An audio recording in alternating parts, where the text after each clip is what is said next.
सर्वप्रथम सर्वांना श्री स्वामी समर्थ. स्वामी महाराजांच्या कृपेने तुमच्या सर्व चांगल्या इच्छा पूर्ण होत ही स्वामींचरणी प्रार्थना करते आणि आजच्या व्हिडिओला सुरुवात करते. इंग्रजी नवीन वर्षाचा पहिला सण म्हणजे सुख सौभाग्याचा सण म्हणजे मकर संक्रांती.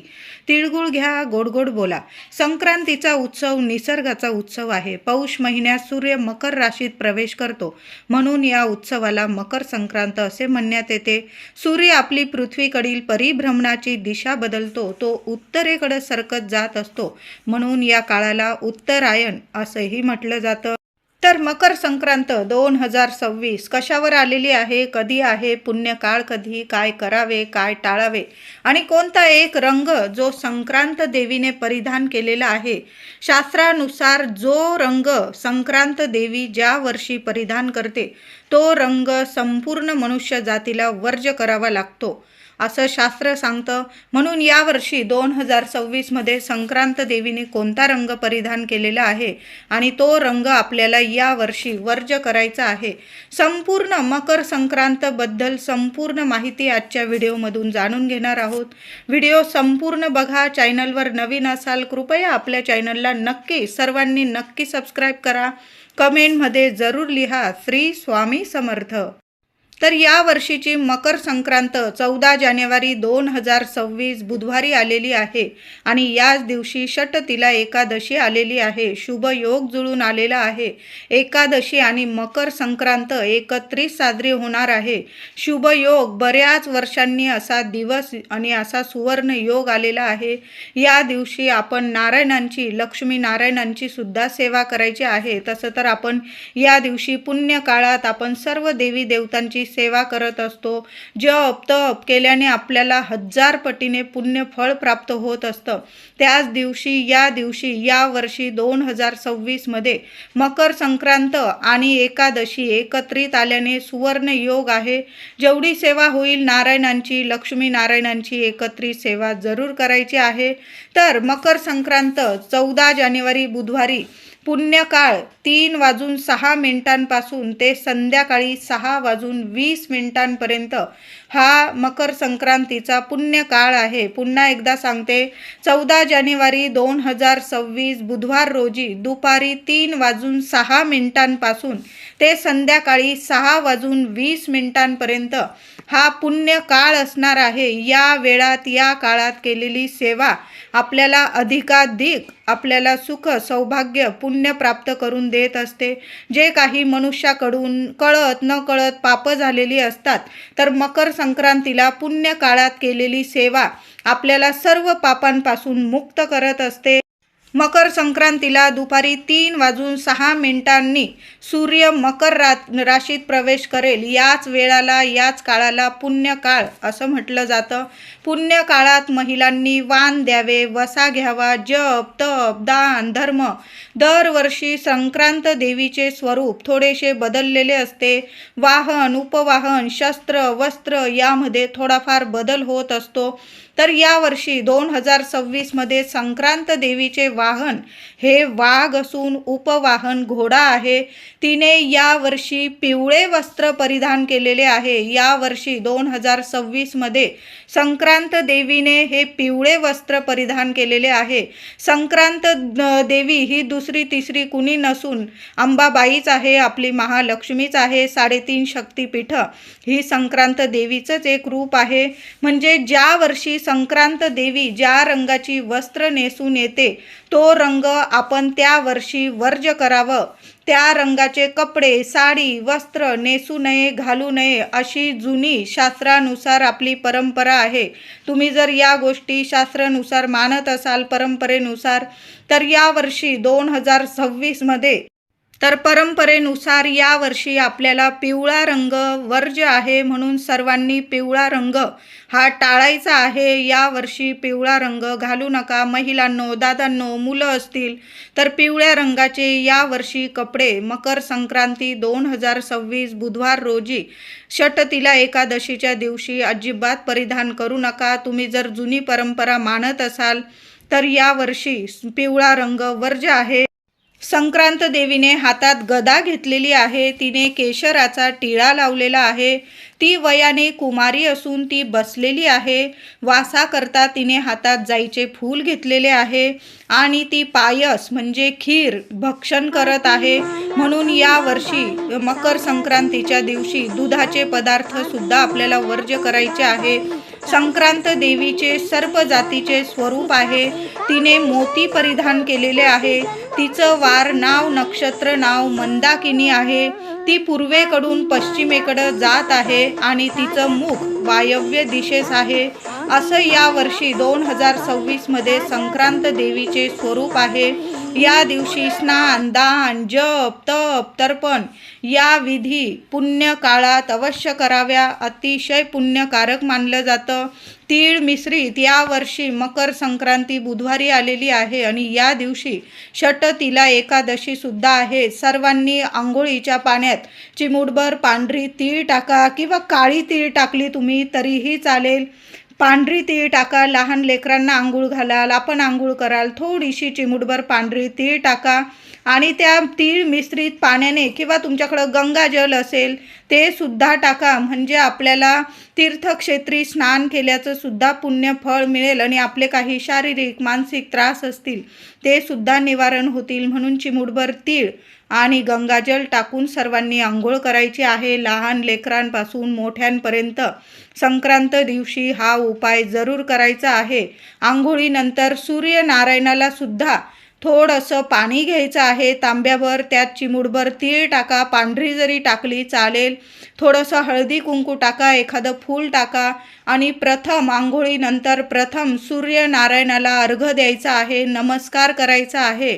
तुमच्या मनातील इच्छा सूर्यनारायणाला सांगायची आहे.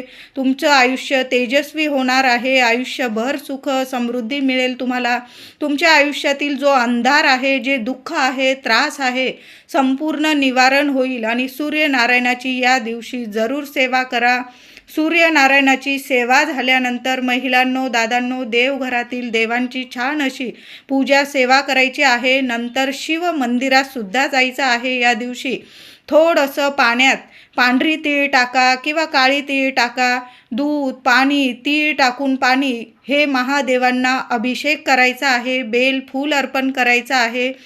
काहीतरी गोडाधोडाचा नैवेद्य दाखवा. तुम्ही तीळ गुळाचा नैवेद्य दाखवा महादेवांना आणि घरी येताना थोडंसं तीर्थ आपल्या घरी घेऊन या. मुलाबाळांना द्या किंवा महादेवांसमोर जरी पिलं तरीही चालेल. या दिवशी महादेवांची सुद्धा सेवा करायची आहे आपल्याला.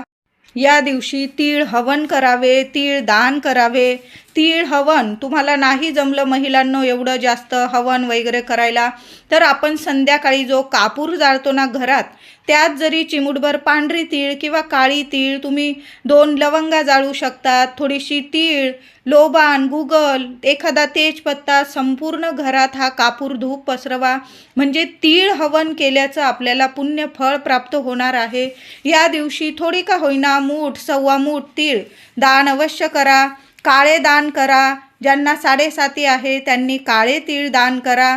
ज्यांना 7.5 नाही, तुमच्याकडं पांढरी तीळ आहे, तुम्ही मूठ सव्वा मूठ तीळ दान अवश्य करा. एखाद्या गरीबाला द्या किंवा गोशाळेत वगैरे एखादी म्हणजे गाय सांभाळणारी ती माऊली असते किंवा दादा असतो, त्या व्यक्तीला जरी तुम्ही तीळ दान केली ना, किंवा तुमच्या इथं जर ब्राह्मण असतील तर ब्राह्मणांना सुद्धा तुम्ही दान करायचं आहे. या दिवशी तुम्ही दान केलेलं तुम्हाला इतकं फळ देऊन जाणार आहे. पण पुण्य काळातच आपल्याला या गोष्टी करायच्या आहे. यामुळे सर्व न कळत झालेल्या पापांचा नाश होतो आणि सर्व सुख सौभाग्याची प्राप्ती होते. मुलांना काही अडचणी असतील, मुलांच्या हाताने सुद्धा तुम्ही तीळ दान करू शकता, गूळ दान करू शकता. अन्न, तीळ, गूळ, वस्त्र, सोनं ही दाने पुण्य काळात खूप फलदायी पुण्यकारक ठरतात. एखादे ब्राह्मण बुवा असतील, भटजी असतील, त्यांना सुद्धा तुम्ही एक वेळेचं भोजन होईल एवढं अन्नदान करू शकता. म्हणजे तुम्ही गहू, तांदूळ, गव्हाचं पीठ, गुळाचा खडा, तूप या गोष्टी, मीठ या गोष्टी एखाद्या भांड्यात काढा, बॅगमध्ये काढा आणि सर्व तुम्ही ब्राह्मणाला दान करू शकता. त्याचबरोबर वस्त्र किंवा सोन्याचं दान करायचं असेल या पुण्य काळात खूप फलदायी ठरणार आहे. मकर संक्रांतीच्या दिवशी संपूर्ण दिवस रात्र ब्रह्मचर्याचं पालन करायचं आहे. मांसाहार मद्यपान करायचा नाही आहे. कुणालाही कठोर बोलू नका, कुणाचा अपमान करू नका, कुणाविषयी मनात द्वेष ठेवू नका. या दिवशी भांडणं, वाद विवाद, महिलांनो दादांनो, हे 3 दिवस म्हणजे संक्रांत हा सण खरं तर रथसप्तमीपर्यंत आपण साजरा करत असतो, पण संक्रांतीचे हे 3 दिवस खूप महत्त्वाचे असतात. 13 तारखेला भोगी, 14ला संक्रांत आणि 15ला कर, असा हा 3 दिवसाचा सण खूप महत्त्वाचा आहे. या 3 दिवसात तरी आपल्या घरात वादविवाद होणार नाही, भांडण तंटा होणार नाही, कारण एकदा का कटकट लागली की मग वर्षभर घरात कटकट राहते. म्हणून या गोष्टी या दिवशी आणि या 3 दिवसात तरी टाळायचं आहे. मौन धरून घ्या, कुणाशीच बोलू नका. एकदा का कटकट लागली की खरोखर वर्षभर घरात किंवा आपल्या प्रगतीला, आपल्या कामाला सुद्धा कटकट लागून जाते. कुणाचे म्हणजे शिव्या शाप आपल्याला लगेच या 3 दिवसात लगेच लागून जातात. मग कुठल्या कामात यश मिळत नाही, प्रगती होत नाही आणि मग वर्ष आपलं कटकटीतच जात असतं. म्हणून भोगी, संक्रांत आणि कर वर्षातले हे 3 दिवस तरी कुणाशीच बोलू नये. अगदी घरात सुद्धा वादविवाद होईल अशा गोष्टी टाळायच्या आहे. मौन धरून घ्या. जेवढं गरज आहे ना तेवढंच एकमेकांशी बोला. शब्दाला शब्द वाढतो आणि मग वर्षभर आपण म्हणतो या छोट्या मोठ्या गोष्टी असतात, पण वर्षभर आपलं कटकटीत जात असतं. म्हणून या गोष्टी खरोखर टाळायच्या आहे. कुणाशीच बोलू नका आणि बाहेरच्यांशी तर अजिबात नाही. यामुळे त्यांचं तर काही जाणार नाही, पण आपल्या घरात कटकट होईल, वादविवाद होईल. या 3 दिवसात तरी या गोष्टींची काळजी सर्वांनी नक्की घ्यायची आहे. त्याचबरोबर गाई म्हशींची धार काढणं संक्रांतीच्या पुण्य काळात काढू नये. वृक्ष गवत तोडणे या गोष्टी टाळायच्या आहे. महिलांनो दादांनो, या दिवशी एकादशी सुद्धा आलेली आहे. तुम्हाला या दिवशी, तुम्हालाच काय आपल्या सर्वांनाच भगवान श्री हरी विष्णूंची सुद्धा सेवा करायची आहे. मग तुळस तर आपल्याला लागणार. आपण एक तरी पान, आपण तुळशीचं एक तरी पान आपण भगवान विष्णूंच्या, बाळकृष्णाच्या मूर्तीला अर्पण तर करणारच.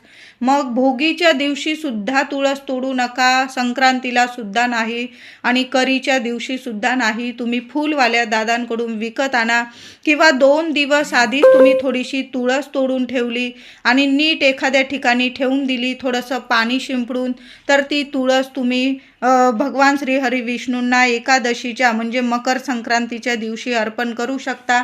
पण त्या 3 दिवसात तरी आपल्या घरातली दारातली तुळस तोडू नका, मंजुळा तोडू नका. सेवेला तर तुळस लागणार आहे, ती विकत आणा तुम्ही. नाही तर 2 दिवस आधी तरी तुळस तोडून ठेवा, एखाद्या नीट ठिकाणी ठेवा, थोडं पाणी शिंपडून ठेवा, म्हणजे पानं टवटवीत राहतील. याची काळजीसुद्धा महिलांनो, छोट्या मोठ्या गोष्टी असतात, पण वर्षभर आपलं सुख समृद्धी, सुख सौभाग्य यात दडलेलं असतं. म्हणून या गोष्टी नक्की करा. संक्रांतीच्या दिवशी एकादशी आल्याने श्री विष्णूंचा मंत्र जप करायचा आहे. ओम नमो भगवते वासुदेवाय नमः, ओम नमो भगवते वासुदेवाय नमः. दिवसभर जरी तुम्हाला कुणाशी बोलू नका, फक्त या मंत्राचा जप करायचा आहे. देवांना तिळगुळ अर्पण करा, गोडाधोडाचा नैवेद्य दाखवा. तुळशी माऊलीची सुद्धा या दिवशी दिवस रात्र सेवा करायची आहे. म्हणजे सकाळी पण आंघोळीनंतर आपण सूर्यनारायणाची सेवा झाल्यानंतर तुळशी माऊलीला हळदी, कुंकू, फुलं, अक्षता अर्पण करा. दिवा लावा तुपाचा, संध्याकाळी सुद्धा दिवा लावा. म्हणजे या दिवशी एकादशी आहे. तशी तर आपण सर्व महिला तुळशी मातेची सेवा करतो, पण या दिवशी लक्ष देऊन आपण सेवा करायची आहे. श्री विष्णूंची विष्णू सहस्त्र नामावलीची सेवा दादांनो, महिलांनो जरूर करा. तुम्हाला नाही पाठ तर तुम्ही यूट्यूबवर ऐकलात, एक म्हणजे सहकुटुंब सहपरिवार तुम्ही शांत बसलेला आहात, तेव्हा तुम्ही लावून दिलं आणि ते कानावर पडले शब्द ना, तरीही त्याचा परिणाम आपल्या वास्तूला सुद्धा म्हणजे चांगला मिळतो. आपली वास्तू नेहमी तथास्तु म्हणते आणि अशा शुभ तिथींना आपण आपल्या देवांची सेवा ऐकतो, श्रवण करतो, त्यावर सुद्धा वास्तूवर सुद्धा चांगला परिणाम होतो. वास्तूतील जी नकारात्मकता असते, वास्तुदोष असतात, पितृदोष असतात, घरातल्या व्यक्तींना काही ग्रहदोष असतात, देवांच्या कृपेने संपूर्ण नष्ट होतात आणि वास्तू नेहमी प्रसन्न राहते, सकारात्मक राहते आणि आणि वर्षभर आपल्याला सुख सौभाग्य प्रदान करत असते. भगवान श्री हरी विष्णू लक्ष्मी मातेच्या कृपेने आपल्या घराची भरभराट होते. म्हणून या दिवशी, या वर्षी एकादशी आणि मकर संक्रांत एकत्र आलेले आहे. भगवान विष्णूंची जेवढी सेवा होईल ना तेवढी नक्की करा महिलांनो. आता भगवान श्रीहरी विष्णूंची सेवा करत आहोत तर सुख सौभाग्य प्रदान करणारी देवी लक्ष्मी माऊलीची सुद्धा सेवा करायची आहे. माता लक्ष्मीची मूर्ती असेल, श्रीयंत्र असेल, किमान 11 वेळा 21 वेळा माऊलीच्या मूर्तीवर श्रीयंत्रावर ओम श्रीम नमहा, ओम श्रीम नमहा आधी देवी लक्ष्मीला कुंकुमार्चन करा आणि मग आपल्याला वाण द्यायचा आहे, सवाष्ण पूजन करायचं आहे. महिलांनो, आधी देवघरातील देवी आईला हळदी कुंकू अर्पण करा, देवी आईला वाण द्या.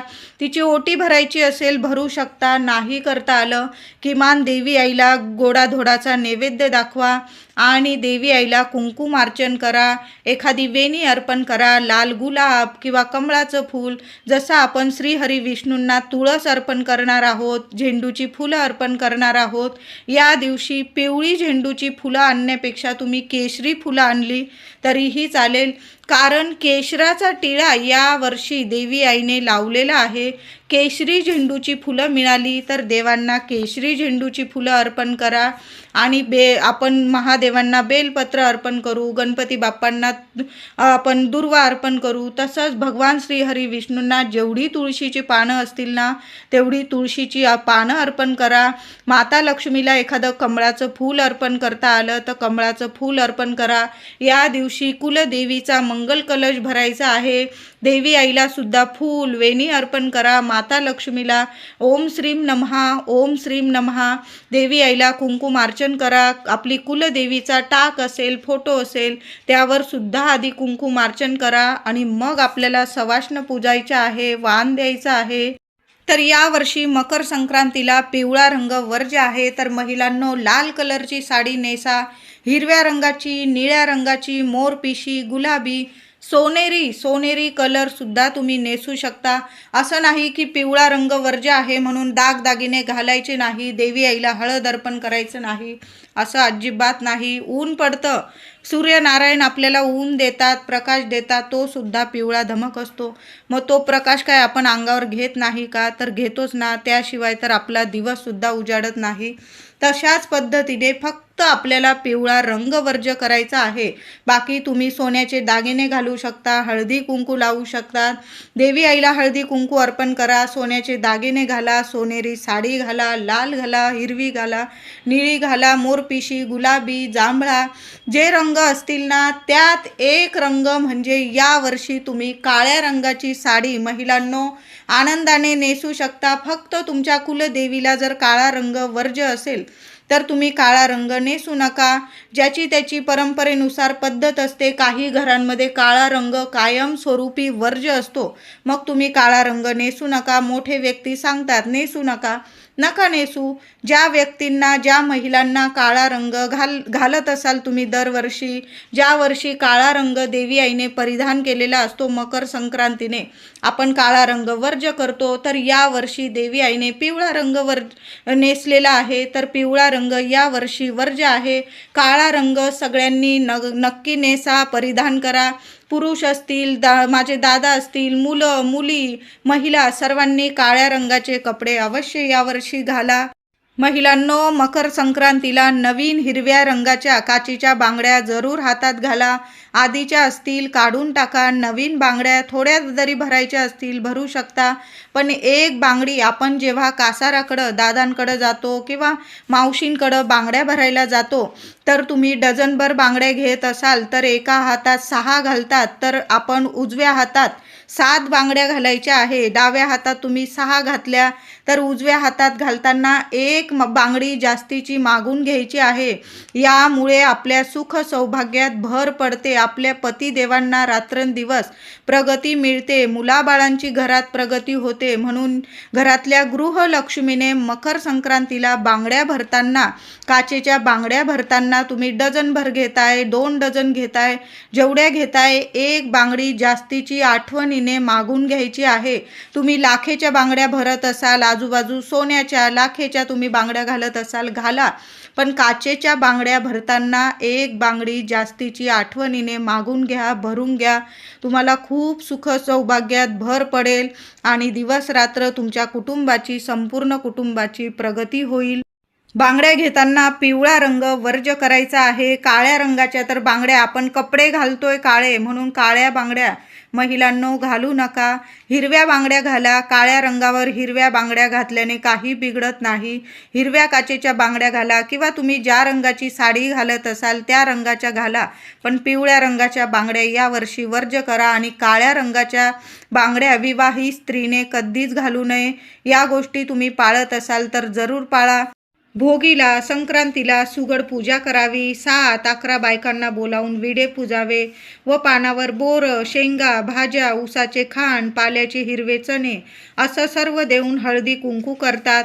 पण भोगीला तिळीचे लाडू, तीळ कुणाला देऊ नका. जेव्हा आपण मकर संक्रांतीला देवांना आधी तीळ गुळ आपण अर्पण करतो, नैवेद्य दाखवतो आणि मगच आपण इतरांना आपण तिळगुळ द्यावं. आधी स्वामींना, आपल्या देवघरात गणपती बाप्पांना, आपल्या कुलदेवीला, स्वामींना, तुमच्या देवघरात जे देवी देवता असतील आधी त्यांना तिळगुळ द्यावं मकर संक्रांतीला आणि मगच इतर मंडळींना तुम्हाला तिळगुळ द्यायचा आहे. भोगीच्या दिवशी तुम्ही जरी लाडू केलेले असतील तरी पण लाडू, तीळ कुणाला देऊ नका. ह्या दिवशी जेवणात तीळ टाकून जेवण बनवावे. मिक्स भाजी, तीळ लावून भाकर, वांग्याची तीळ लावून भाजी. संक्रांतीलाच आपल्याला तीळ घरातून वाटायचे आहे. ज्याची त्याची परंपरा ही वेगवेगळी असते. गावागावातील आपापली परंपरा, मोठ्यांची शिकवण आपण जपलीच पाहिजे. ज्यांची लग्नानंतर पहिलीच संक्रांत आहे, हळदी कुंकू करत असाल, त्यांनी हळदी कुंकवात काय वाण द्यावं? तर तुम्ही हळदी कुंकू पहिल्यांदाच करत आहात तर कुंकवाचे करंडे, टिकल्यांची डबी, कुंकवाची डबी देताना थोडं का होईना हळदी कुंकू त्यात भरून द्यावं. तरच हळदी कुंकवाला वाण द्यायला महत्त्व असते. पहिल्यांदा जेव्हा लग्नानंतर तुम्ही पहिल्यांदाच मकर संक्रांतीला हळदी कुंकू करत असाल तर या गोष्टींचं पालन जरूर करा. लग्नानंतर 5 वर्ष झालेली आहे किंवा जास्त वर्ष झालेली आहे, तुम्ही मग छोटे मंगळसूत्र, बांगड्या, टिकल्या, आरसे, मेहंदी कोण, आरसा शक्यतो देऊ नका. काच कुणाला देऊ नका. मेहंदी कोण किंवा तुम्हाला जे परवडेल ते वाण तुम्ही देऊ शकता. भोगी, संक्रांत आणि कर या 3 दिवसात, जानेवारीच्या या 3 दिवसात तरी आपल्या राहत्या घरात, आपल्या वास्तूत आपण चुकून सुद्धा कुणाच विषयी वाईट बोलू नका. आपले लेकरं बाळं असतील, चुकले माकले एक सुद्धा शब्द आपल्या वास्तूत आपल्या लेकरांबद्दल असेल किंवा इतर मंडळींबद्दल तुम्हाला त्रास देत असतील तरी पण आपल्या वास्तूत या 3 दिवसात तरी अजिबात चुकून सुद्धा वाईट शब्द, शिवी, गाळ, भांडण, तंटे या गोष्टी आपल्याला टाळायच्या आहे. वास्तू नेहमी तथास्तु म्हणते आणि हे 3 दिवस वर्षातले खूप महत्त्वाचे असतात. नाहीतर मग आपल्याला वाईट परिणाम भोगावे लागतात. मकर संक्रांतीच्या हळदी कुंकू रथसप्तमीपर्यंत करत असतो. फक्त करीचा एक दिवस सोडून द्यावा महिलांनो, बाकी सगळेच दिवस छानच आहे. 14 जानेवारी 2026 ते 25 जानेवारी रथसप्तमीपर्यंत हळदी कुंकू करायचं आहे. सर्वच दिवस तसे छानच आहे. महिला संक्रांतीला सुगड पूजन करतात, तेव्हाच हळदी कुंकूसुद्धा काही ठिकाणी करून घेतात. घरामध्ये सुगड पूजन करतात आणि त्याच महिलांना तुम्ही हळदी कुंकू देत असाल तर मग तुमचं मकर संक्रांतीलाच होऊन जातं हळदी कुंकू.